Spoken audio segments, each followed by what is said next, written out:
Hallo, das ist Vitalio. Ja, schnell zwei kleine Informationen. Erstens mal etwas, was gerade auffällt. Da hat es ein Büsi und da hat es ein Büsi. Genau, wir haben unser Layout ein bisschen verändert. Das wird jetzt in den folgenden Videos so sein. Respektive im folgenden Let's Play. Zu dem komme ich nirgends. Im Smash wird es noch ein Zeitchen gehen, wo ich halt dort recht vorproduziert. Aber auch dort wird irgendwann das Layout ändern. Ich hoffe, euch gefällt es. Genau, zweitens.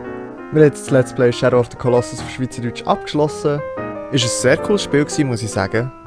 Mit Höhen und Tiefen, sowohl in-game als auch außerhalb, also bei mir. Ja, und ich hoffe, euch hat es gefallen.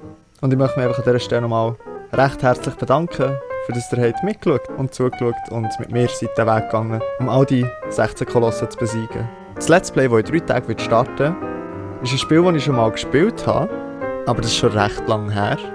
So 2 bis 3 Jahre. Und ich habe einfach Bock gehabt, es wieder mal zu spielen. Und habe doch gedacht, hey, nehme mich mit, spielen wir es zusammen. Ich verrate jetzt an dieser Stelle noch nicht, was das für ein Spiel ist. Aber ich hoffe, euch wird es gefallen. Ja gut, dann wäre es das schon gewesen. Dann möchte ich mich in diesem Moment bei euch verabschieden und sagen, merci viel mal fürs Zuschauen. Habt Sorge und bleibt gesund. Und bis gleich. Tschüss!